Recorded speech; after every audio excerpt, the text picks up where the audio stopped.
Okay, the next couple of lectures are going to deal with the skin, integumentary system. The integumentary system, it's actually considered an organ system. There are a lot of things going on with your skin. It's not just a tissue, it's at least organ level with different layers, different types of cells, different types of tissues, a lot of connective tissue, a lot of epithelial tissue. You also have blood vessels and nerves and everything else, glandular tissue for sweat glands and growing hair follicles and all of that. So it's a pretty complicated system. And not only that, we have probably more different things that can go wrong with the skin than we have with anything else. You know, heart disease kills more people than skin disease does, but there are only like, 12, things that really go wrong with your heart, and there's 10 times that many things that can go wrong with your skin. So, a quick review. This, again, should be a review from your A&P classes, but you have the epidermis, the outer layer, which is a stratified squamous epithelium.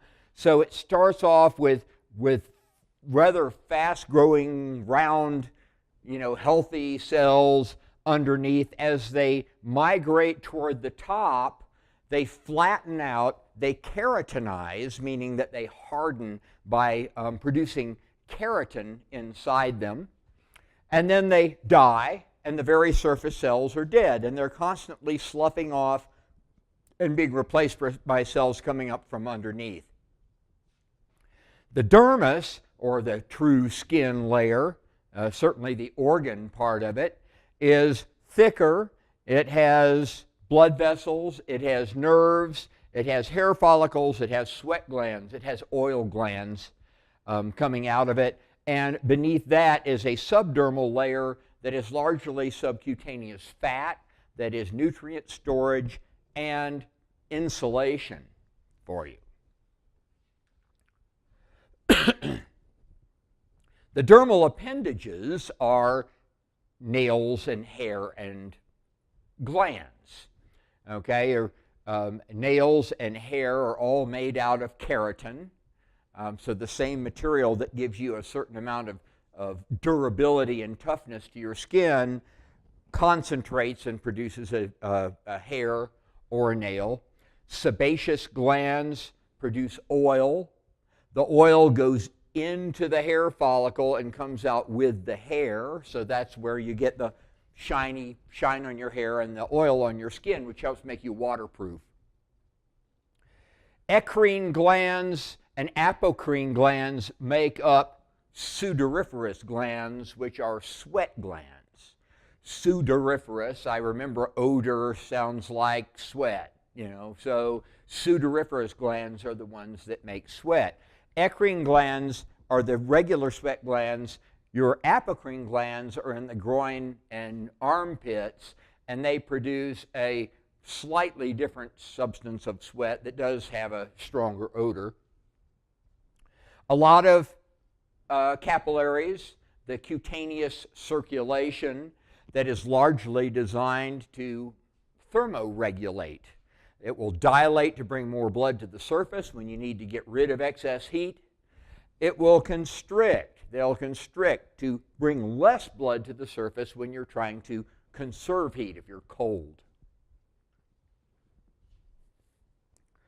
Parts of the nail surface and nail bed and everything here, the cuticle, eponychium, the lunula is the half-moon shaped white area at the base of the nail. The nail plate and the free edge is the part that sticks off the end that you cut.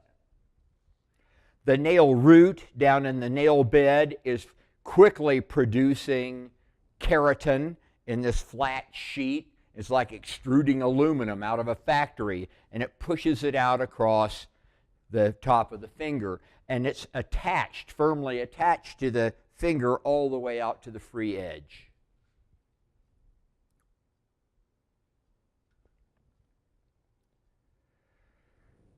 Skin will change with age.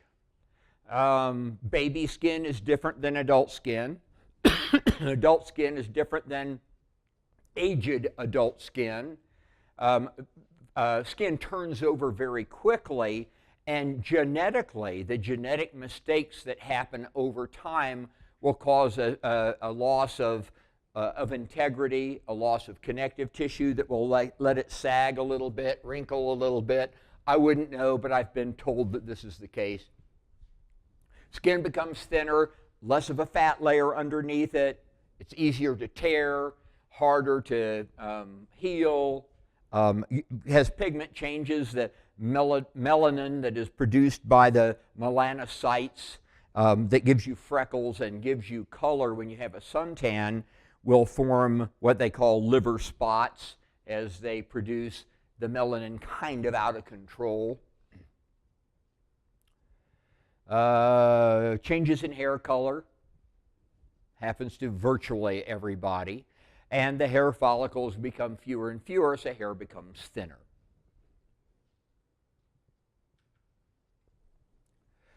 A variety of things that will happen with the disease states we're going to talk about, and you don't have to memorize every one of these for this class necessarily. For medical terminology, you would. But for this one, it's really good to be familiar with these, because if somebody comes in with wheals versus vesicles, it's a different kind of problem with the skin. You look at it, you know what it is, you know what it's called, and you say, they're more likely to have such and such a condition. A macule is a freckle. It's just a concentration of melanin. A papule is a little bump. Basal cell carcinoma is a skin cancer. It happens a lot on the face and arms that are exposed to the sun a lot. A wheal is just a really raised itchy spot. You might get it from getting a bite from a mosquito or a no-see-um or something where it rises up in a fairly big irregular area and it's just really itchy. But there are a couple of conditions that produce wheals like spontaneously. A nodule is a little bit bigger than a papule, a firm lump. A vesicle is a fluid-filled space, like if you get a second-degree sunburn and it blisters, those are vesicles. Petechiae, or petechia, are small red dots that come from scraping or scratching. If you scratch too much and you get a whole bunch of little tiny little red dots. A bulla is a large blister filled with fluid. A couple of diseases produce bulla. Pustule is filled with pus, like a pustule on your face or an acne thing. A cyst is filled with gel. It's not exactly liquid. It's a fluid-filled space, but it's filled with gel. Scale is flaking off of skin. Some diseases will cause your skin to turn over real fast and flake off. A keloid is a raised scar, usually from a burn. A scar is just fibrous tissue that has repaired an injury that is not capable of total regeneration and producing identical usable cells. Instead, you'll produce scar tissue, which is a firm patch, but it's a non-functional patch. It won't sweat, it won't produce hair. Lichenification it looks like lichen on a stump. It's a thickening and leathery condition from, a lot of times it's from continuous rubbing of the skin. And excoriation is a scrape. So it could be also called an abrasion. If you fall off your bike and scrape your arm across, it would excoriate. This is a process that you can do yourself, a doctor might do as part of a debridement or debridement, where you're getting rid of skin or dead skin that you don't want. It's also excoriations if you have mites in your hair. and you scratch too much, and you scrape off the skin around them. A fissure is a split, like a split finger, a split thumb. Erosion is worn away.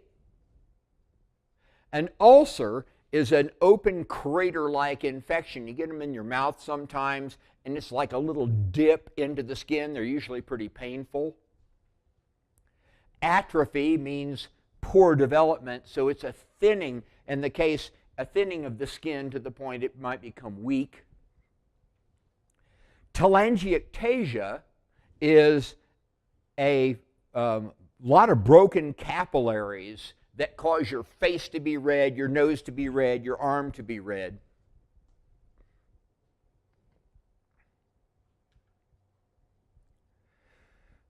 A common kind of ulcer in the medical field are bed sores, pressure ulcers, decubitus ulcers they're called. And it's from pressure on the skin blocking the blood flow to the skin long enough that the skin begins to die. And they can become extremely serious. They can go all the way down to the bone in situations where the bed sore has been allowed to get worse and worse and worse. And I've known people that had to deal with family members who couldn't move and had to be moved every 2 hours and that kind of thing. And they try the best they possibly can, and they get bed sores anyway. So don't look down on somebody who might have a family member that's got a couple of bed sores on their lower back from lying in bed too much. They're hard to prevent. Friction, moisture makes it worse. It causes the skin to become non-waterproof, and the bacteria and everything can move in along with the moisture.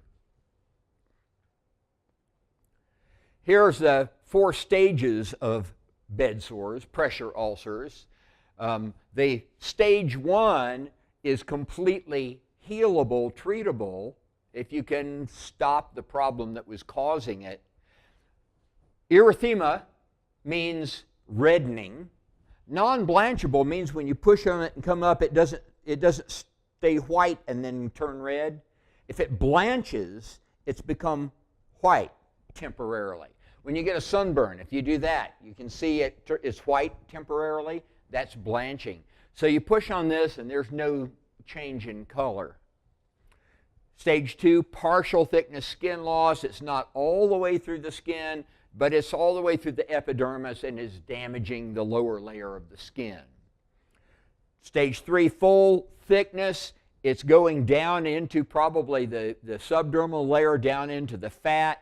Both layers, the epidermis and dermis, have been worn away or infected away.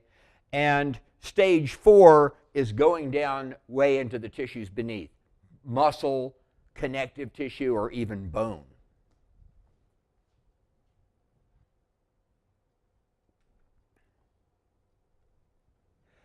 A keloid is a raised scar, generally from a burn. It doesn't have to be a burn, but it generally is, and the scar heals with this big rounded lump. Guys do it to mark themselves instead of a tattoo. Every once in a while you'll see somebody that's got some kind of a design that is actually a raised skin lump, and they've actually created that with a burn. And it's just an out-of-control scar formation after the damage. Usually it is pigmented darkly, so it shows up. So here's a keloid. This one is an intentional keloid. Somebody put on there. It's some kind of a design that the person thinks looks neat.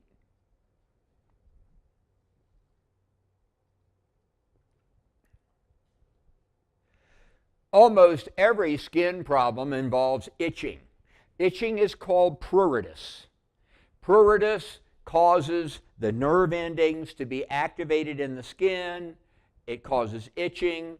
Scratching helps to a certain degree because it overloads the signals going back to the brain stem and distracts them from the fairly minor signals coming back from the itching. Generally, scratching is not a great thing to do because you can excoriate, you can cause damage to the skin that way. Carried by the slow C fibers, itching is not something you need to know about within a hundredth of a second. It's the slow pain type fibers that will bring it.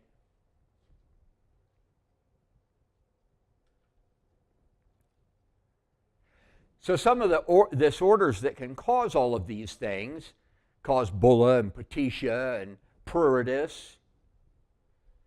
Some inflammatory disorders, of which there are a number, they can be caused by allergens, by touching something that you're allergic to. Most of these, the inflammation and itching comes from your immune system, and so a lot of these are immune modulated conditions anyway. Some are actually considered to be autoimmune because you don't have to be exposed to anything else for your immune system to give you this condition.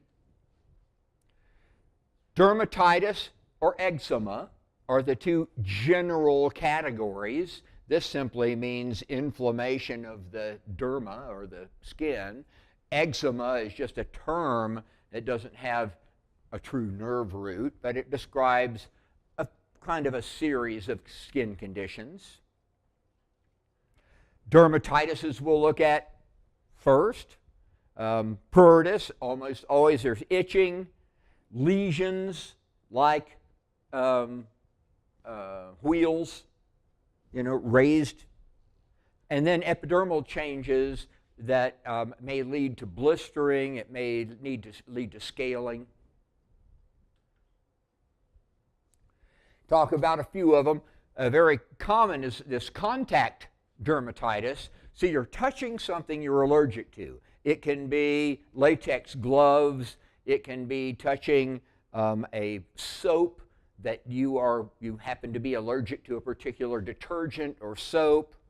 That it actually takes, this isn't where you touch it and you itch instantly, like if you touch a stinging nettle, that's something different. This is if you touch something and an hour later you're breaking out from that. So you actually, the substance stimulates the immune system to produce antibodies against the antigen of whatever substance it is, and you start attacking that, your immune system then comes in and starts attacking it and creates the inflammatory response. Reddening, swelling, itching, and lesions are the most common outcomes.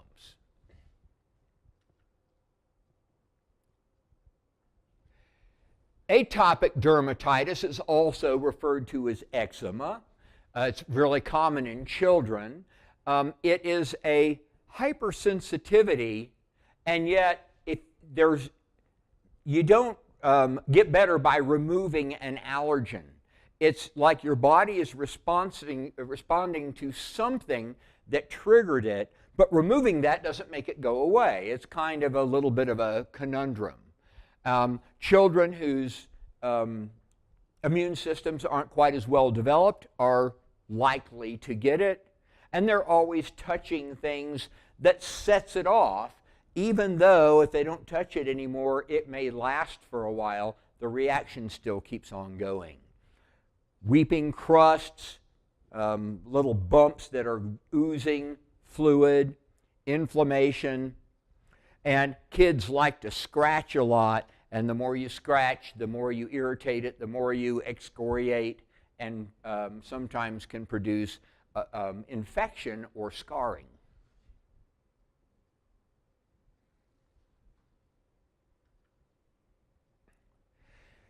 Stasis dermatitis is a result of venous stasis, so people who don't move enough, or if they have peripheral vascular disease so that the blood can't easily get into and out of their feet, their hands, but primarily it's lower legs. That's as far away from your heart as you can get. Gravity has its biggest effect on the blood down there. And the blood stopping gives a chance for clots to occur, for infections to develop, for just blockages of tiny blood vessels, so that that skin no longer has good blood flow and it will actually start to die.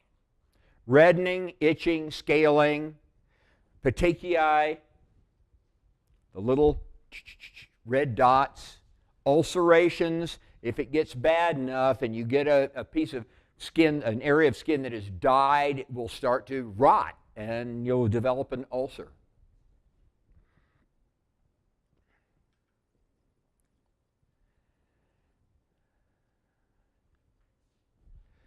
Sebum is the word for oil. So oil, seborrheic means oil flow, dermatitis. Some people's oil glands produce excess oil. It clogs the pores. It causes inflammation. It causes scaling and buildup on the skin. This person, to attempt to deal with it, has had his head shaved, and they're going to try to treat it the best they can. Eyelids, ear canals, seborrhea or seborrheic dermatitis tends to affect the ears, inside the ear, and all the way in the ear canal.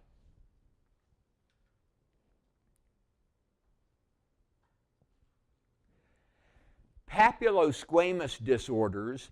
A papule is a raised area. Squamous is your top of your skin, your surface of your skin. So papulosquamous disorders have to do with raised things on the top skin layer.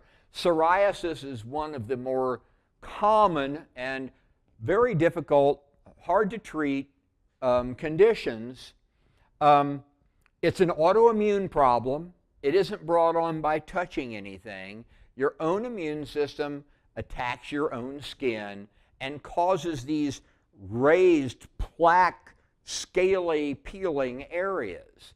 The skin is designed for the cells to turn over about once a month. But those in psoriasis, the area that is doing this, the cells are turning over every couple of days. So there's a big turnover, a big flakiness of dying cells. Couple of different kinds of psoriasis. Plaque psoriasis, which, makes these raised, hard areas that are scaling. Erythrodermic psoriasis means red skin. It looks like the measles. Guttate psoriasis happens after a strep infection, strep throat. Sometimes there will be a temporary psoriasis type formation on the skin.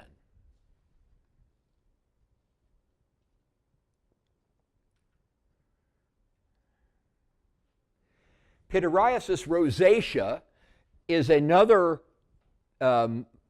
inflammatory disorder. It appears to be autoimmune or allergic related. For some reason happens during the winter months.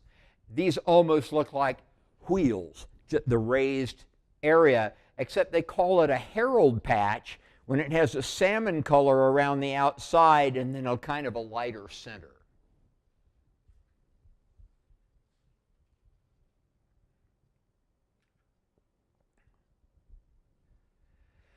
Lichen Planus, again, your own T cells are attacking your skin.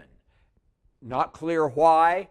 It's not clear if it's exactly a autoimmune or if something has stimulated the T cells to attack. But you get a lot of little raised patches on there that look sort of like lichen, like lichenification, except not exactly the same condition.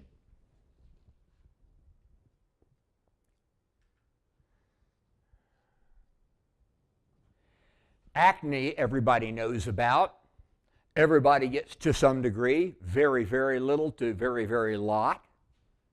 A couple of kinds of acne. Acne is actually it's an inflammation of the oil glands as they're extruding the oil into the hair follicle. It usually happens, this acne, the first kind of acne that we're used to, happens to adolescents because hormonal changes at the time of puberty cause a sudden increase in oil production by your sebaceous glands. So, it's really unfortunate, and it's really unfortunate too that they decide to call it Acne Vulgaris. Like, I really need to be told, when I have acne that's what it's like. But anyway, it's what it is. There are good treatments for it. There didn't used to be, but nowadays there are actually some pretty Accutane. There are some good treatments that are topical and others that are systemic that you can take that really help a lot. So there's less really serious acne problems causing scarring and stuff than there used to be.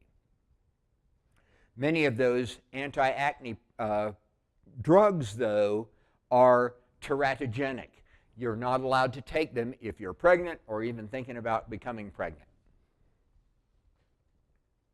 Acne rosacea is a blistering and bumping and pustule forming of the skin in adulthood. Happens on the face, it happens on the arms and legs.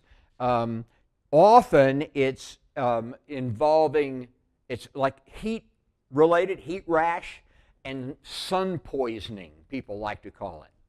Well, when I was a kid, I was in the sun all the time. I grew up on the beach, I grew up in Miami, then I moved to the Caribbean, and so I was brown as a berry, and I was in the sun a lot. And we didn't use a lot of sunscreen back in those days. If we did, it was probably a 4 or an 8 at the most.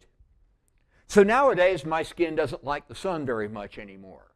And if I get out in the sun too long, even with a sunscreen on, I will develop not sunburn, not blisters, but actually raised little very itchy boil type things. So here I have to go from being a sun god to being, a moon god, I guess.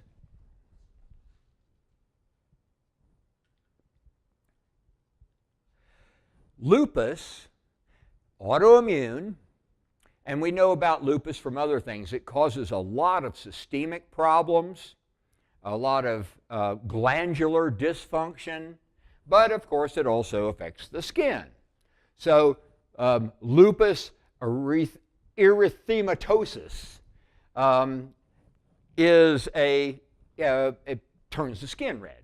Okay, so here we have, it's an autoimmune disease. Discoid lupus is really only the skin. And so you'd rather have that than systemic lupus, which is both. It gives you both kinds of problems.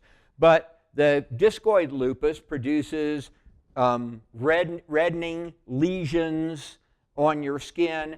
You're very sun sensitive. You can't really get out in the sun. Photosensitivity. And it produces what they call a butterfly pattern on the, see, here you can't see the whole butterfly, but there's a wing, there's the head, there's a wing, there's the head, there's the other wing over here. And so it produces this butterfly pattern across the cheeks. And here's what it looks like down on the arms. Obviously not the same person. This person looks like her grandmother.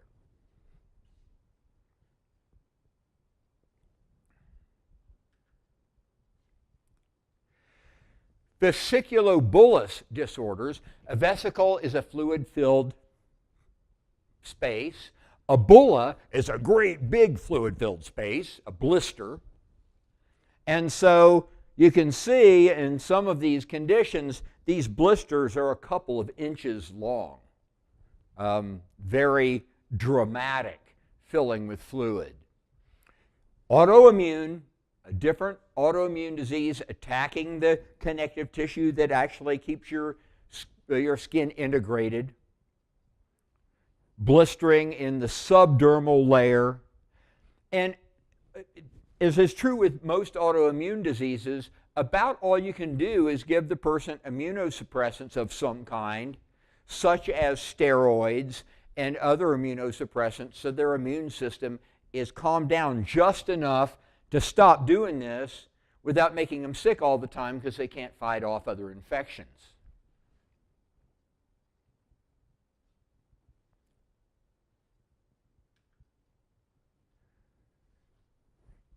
Erythema multiforme. This is another, it's your own immune system, but it seems to be at least stimulated by some sort of a toxin or drug reaction that has caused your immune system to go crazy instead of it just going crazy on its own. In this case, you produce, remember the Herald patch, which was that salmon-colored ring with a light center? This is called a bullseye patch. It's kind of like it, except it has this little dark red dot in the middle of it. And it can become internal and cause breathing problems and swallowing problems.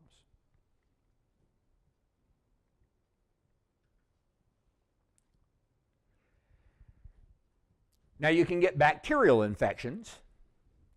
Of course, Acne Vulgaris is a bacterial infection. It's usually staph infections of those sweat glands. So there's a crossover here. But here's a couple of infections that are specifically bacterial infections of the skin.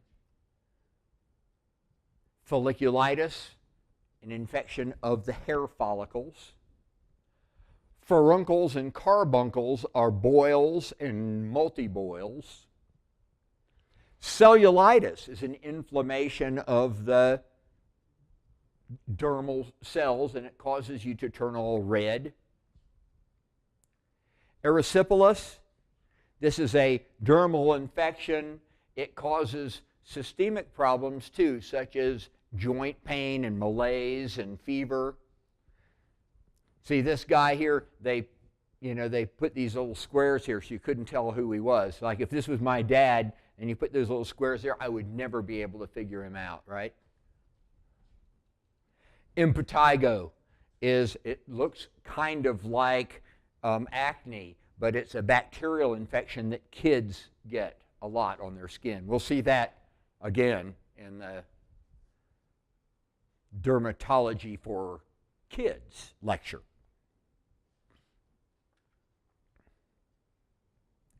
A furuncle is a boil. It starts out as an inflamed hair follicle, infected, and it spreads into the surrounding tissue.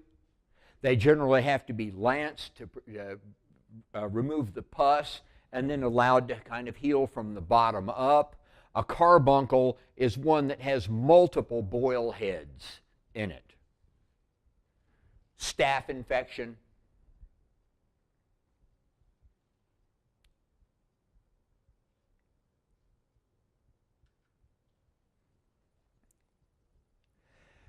You can have viral infections. You know, your main things that you can have are bacterial, viral, fungal, and parasites. You know, those are the main things that can go wrong with any part of you. So viral infections of the skin are almost entirely herpes virus of some kind. We have herpes simplex and herpes zoster. Herpes simplex comes in simplex 1 and simplex 2. Herpes simplex 1 are cold sores, yet usually on your face, sometimes in the eyebrow or other areas. Sometimes it's brought on, it's exacerbated if you get out in the sun. The first time you get out in the sun in the spring, if you're prone to cold sores, you'll get one. Herpes simplex 2 is the primary cause of genital herpes, which is, kind of a widespread problem in the United States now. It spreads so easily and herpes zoster, which is the chickenpox virus, which then later causes shingles later in your life. The herpes zoster virus breaks out when your immune system overcomes it. Instead of killing all the virus, it drives the virus underground, and it can hibernate mostly in your nerve tissue for years and years and years. And then suddenly it comes out later in life when you're 40 or 50 or something, and you get shingles. Shingles is a remarkably painful, awful thing to have on your skin. There is a vaccine for it now that is reasonably effective.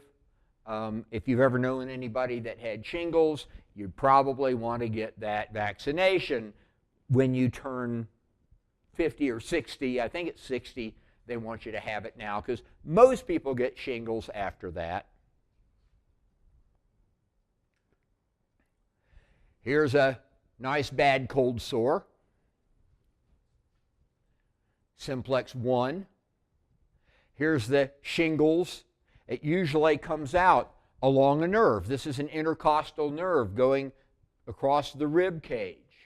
And the herpes zoster virus has broken out, and people say it's like they just got burned with a blowtorch.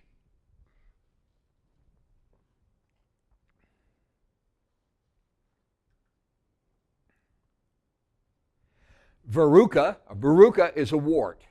There's a plantar wart. Plantar warts on the bottom of your feet. Makes it so you can barely walk. People have warts. You know, kids get warts. You pick up this HPV. It's the human papillomavirus. You pick that up, you know, when you're grubbing around and everything as a kid, and you get warts, and you think it's no big deal. But human papillomavirus can cause venereal warts, and is the primary cause of cervical cancers in women. If you don't have HPV, you're almost guaranteed not to get cervical cancer, and therefore that vaccination's a good one to have too.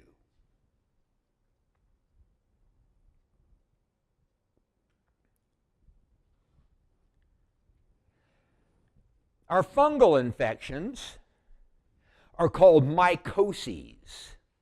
So you can have a dermatomycosis, you can have a automycosis, which would be an ear fungal infection. So something mycosis is a fungal infection. The actual fungi are called dermatophytes if they're giving you a dermal fungal infection. And the true skin fungal infections are mostly called tinea something or other. So there's a couple of different names. You can have a heart valve fungus, and that's going to be a mycosis. It's not going to be a tinea. But ringworm is a tinea. Athlete's foot is a tinea. Jock itch is a tinea something or other. So tinea capitis is on your scalp. Tinea pedis is athlete's foot. Tinea corporis, meaning body, it's anywhere on your body, that's good old ringworm. It's not a worm, it's a fungus. Tinea cruris is jock itch in the groin area. And unguium or onychomycosis, onycho refers to fingers too. Onychomycosis means fingernail or nail fungus. Actually, usually toenail fungus.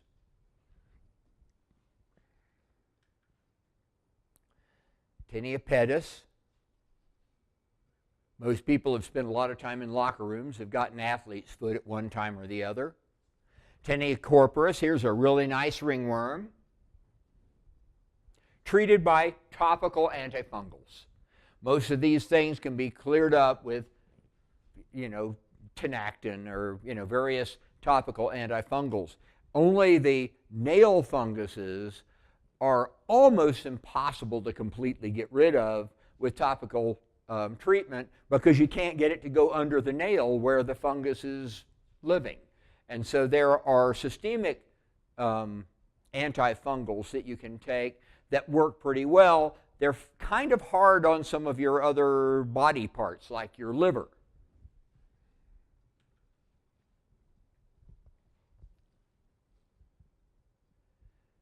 Another fungus, Candida albicans, causes candidiasis, condition of candida. And so changes, this is another one of these fungi that hangs around all the time. It's on your skin, it's in your private parts, but your own helpful bacteria and your own immune system and everything keep it under perfect control. Unless you have something that drops your immune function. If you take a whole bunch of antibiotics and it kills all of your healthy bacteria, then sometimes that Candida albicans can take over. People with HIV, AIDS, if their immune system drops, people using mouthwashes to excess that actually drop their own bacteria's ability to fight the fungus will get thrush. That thrush can go all the way down your throat, into your airways, and into your esophagus.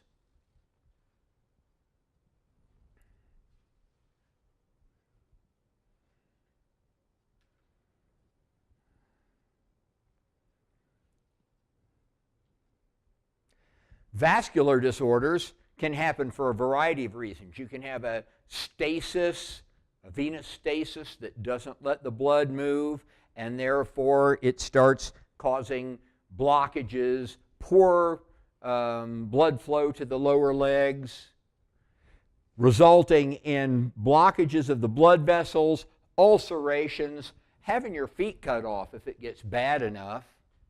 So cutaneous vasculitis simply refers to the inflammation of the blood vessels in the skin. Of course, it turns you red, and then worse if it's allowed to continue. Stasis, bacterial infections, viral infections, any of those can cause it. Some people will have drug reactions that cause their blood to coagulate more easily or cause the blood vessels to inflame in the first place. If a blood vessel inflames and swells and can't let blood through, then you have a stasis condition there as well.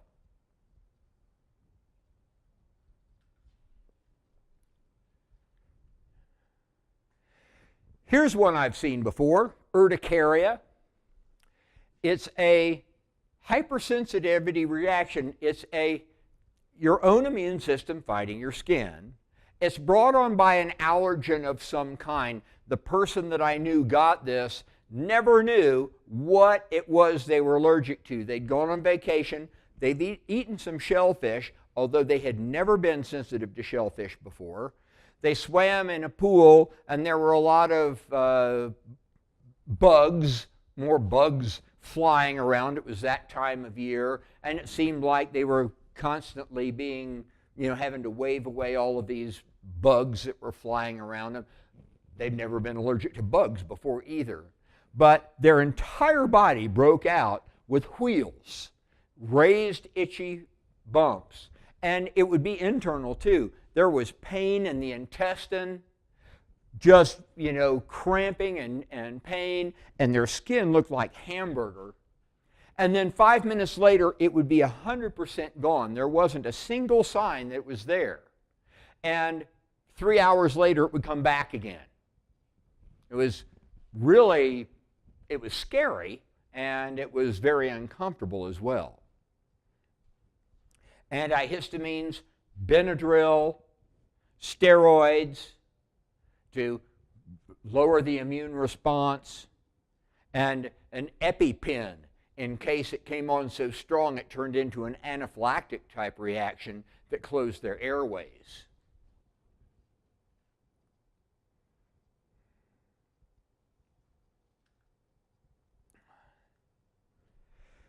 Fortunately, uncommon but very serious condition It's a hardening and shrinking of the skin that can occur, an autoimmune problem with your own immune system attacking your skin and causing it to shrink and attach to the subdermal layers so it becomes stiff and hard. It becomes really tight. It can close airways as well. It can actually become lethal.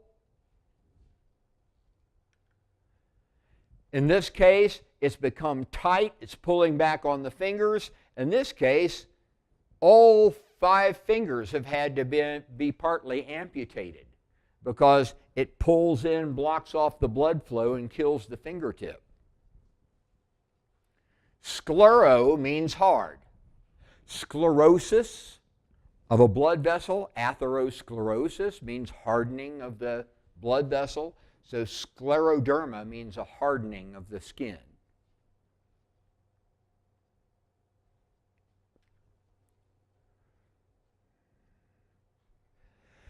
A variety of tumors can form on the skin.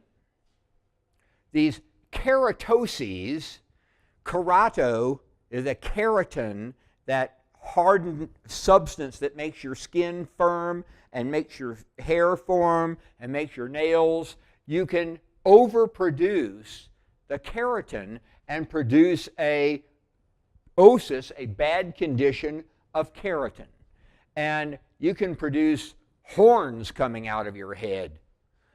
Usually it is hard lumps of keratin on the skin, very commonly on the scalp. Seborrheic keratosis is on this next slide, and this is, it's produced with an overproduction of oil as well.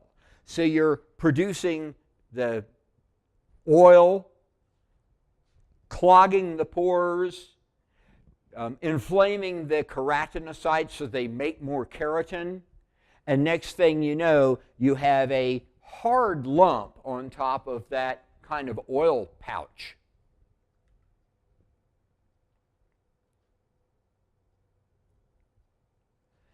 We can have a mole, nevus. I lived in the Caribbean for 10 years teaching down there, and the island next to us was perfectly round, looked just like a mole, and the island was Nevis, so that makes it easy for me to remember. A nevus is a mole, and generally benign. Usually you'll have a couple of moles that will just be with you your whole life. They have a tendency to change some later in life, maybe start growing excess hair, and you'll have you have to trim them because they look bad. Moles are tumors, and they can go cancerous. So any change in a mole is a reason to have it looked at by a dermatologist. There's our seborrheic keratosis again. And so if you do develop skin cancer, it comes primarily in 3 types. Kaposi sarcoma is that cancer that is opportunistic and comes in when people go from HIV to AIDS and their immune system drops so much they can't fight it off, and they just get these Kaposi sarcomas all over them. That's a fairly limited situation, though, compared to these guys. Basal cell carcinomas, squamous cell carcinomas are more surface, although that doesn't mean they're less harmful, and malignant melanomas, which are life-threatening. So basal cell carcinoma, a lump that doesn't like to heal. It's just a little lesion sometimes. I had one on my cheek, and it was, looked like that, really small, and it turned out to have, enough spread in it that it took a lot of flesh out when they took it out. So that's a basal cell carcinoma they are the least likely to be lethal of all of your skin cancers. A lot of people get them who've been in the sun a large part of their lives, and they can be removed. Now, if they're pretty big, they sew it back together and you're scarred, or part of your nose is gone. So it's not exactly wonderful, but you're not likely to die from it. Squamous cell carcinomas are exosotes that stick out. They tend to grow outward instead of inward. But actually, they are slightly more likely to metastasize or be lethal or something than a basal cell carcinoma is. Again, they're usually not lethal. They usually can be taken off. They'll leave a scar. The melanoma is the least dramatic of them. It's a little flat, dark space that looks like a freckle, or it looks like a mole. And yet, because melanoma metastasizes readily, they can become lethal if you don't take care of them early before they have metastasized. So here are melanomas. And I can look at this and I can tell it's a melanoma and not a freckle. And you'll see why when we go to here. Asymmetry. A mole tends to be more round like this guy. If it's kind of going all over the place, a little spider-shaped, then it's more likely to be a melanoma. If the borders are fuzzy instead of defined, look at our nevus back here, wherever it was. Look, it's pretty well defined here. And this melanoma, maybe it started out as a benign mole, but now you've got this fuzzy border around it. Different colors, A, B, C. Different colors, and that's the main reason. See how light this is, medium, and then a couple of really dark places? Moles have a tendency to have a very similar color throughout, so if the colors are different, if the diameter is bigger than a pencil eraser, that's a bad thing. And if it changes, if it goes from looking like this to looking like that, so it was all the same color and now it's not, that's a bad thing. If it was flat and it became raised, that's a bad thing. If it got bigger, that's a bad thing. And you should have it checked out, just have it taken off, and then have it biopsied. If it was just a mole, who cares? It's gone. And here's Kaposi sarcoma. And these are skin cancers. They look like melanomas, but they are all over the body.